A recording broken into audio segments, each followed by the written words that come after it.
Lubog pa rin sa baha ang maraming lugar sa probinsya ng Cagayan at Isabela dahil sa pag-ulan-dala ng bagyong Nika.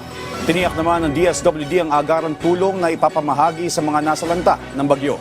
Si Isaiah Mirafuente sa sentro ng balita live. Isaiah. Joshua, simula kanina umaga hindi na tayo nakaranas ng pag-uulan dito sa probinsya ng Isabela o ng Cagayan. Sumilip na ang haling araw pero nag-iwan naman ito ng matinding pinsala sa probinsya ng Cagayan at Isabela. Matapos ang matinding hagupit ng bagyong Nika sa probinsya ng Isabela, nag-iwan ito ng kabi-kabilang pagtumbahang poste at puno. Nang gumabi, nagmistulang ghost town ng maraming bayan sa Isabela. Walang kuryente ang mga bahay, ang kalsada, napakadilim.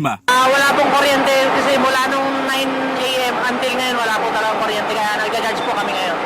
Mabuti na lang ang may mga charging station sa ilang mga pribadong establishmento sa lugar.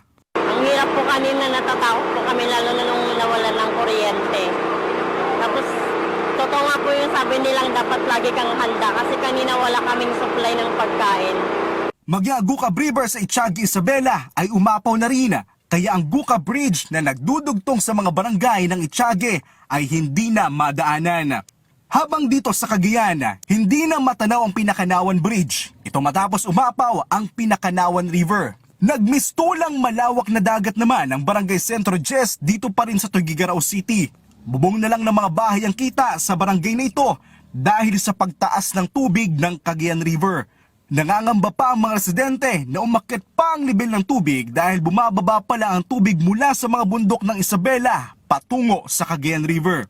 Sa kasalukuyan kasi, nasa above warning level na ang tubig ng Cagayan River. Malapit na ito sa critical level na 11 meters. Ganito yung sitwasyon ng mga residente dito. Kung hindi man sila pupunta sa mga evacuation center, dito sila sa bubong ng kanilang mga bahay. Kausapin natin si ate na isa sa mga residenteng mas piniling magstay na lang dito sa kanilang tinitiran. Ate, kamusta yung sitwasyon dito nung bagyo? Kasi kami sir, sanay na po kami sa ganitong sitwasyon namin lagi po kasi lagi namang nababaha. Parang wala na lang sir, parang wala na lang sa amin. Hindi na nagtungo ang ilan pang mga residente sa evacuation center dahil takot daw silang manakawan. Ang siste, kailangan magbangka ng mga residente para makabili ng pagkain. Samantala, siniguro naman ng Department of Social Welfare and Development na nakahanda na at sapat ang mga food packs na ipapamahagi sa mga residente. Maliban sa food packs, nakaantabay na rin ang mga hygiene kits, sleeping kits at tents. Ayon sa DSWD, nakasentro sila sa mandato ni Pangulong Ferdinand Bongbong Marcos Jr. na walang mamamayan ang magugutom. Before pa man din nag-strike si Nika, sir, may mga ginawa na tayong prepositionings from the different municipalities po ng region. Specifically po sa mga munisipyo ng Isabela, Vizcaya, Quirino, and also dito sa Cagayan. Maging lokal na pamahalaan ng Tuguegarao ay sinigurong handa sila sa pamimigay ng relief goods sa mga residente.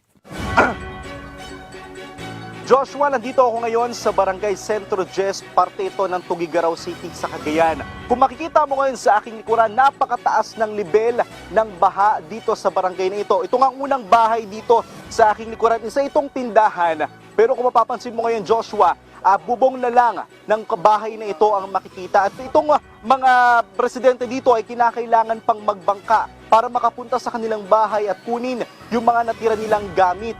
At sabi nga ng mga residente dito, kung susukatin ang lalim ng tubig sa kanilang barangay, 2 tao daw ang taas ng level ng tubig na ito. At nangangamba sila dahil may posibilidad pang mas tumaas ang tubig sa kanilang barangay dahil sa maraming ulan ang binuho sa Isabela at sa ngayon, bumababa pa lang ang tubig sa mga bundok ng Isabela na siguradong dederecho yan sa ilog ng Cagayan. At yan mula ang latest mula dito sa Cagayan. Balik muna sa iyo, Joshua.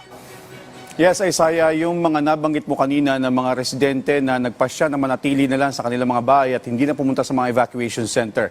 Napansin mo ba na napaabutan din ng mga ito ng mga tulong o mga relief goods mula sa mga lokal na pamahalaan?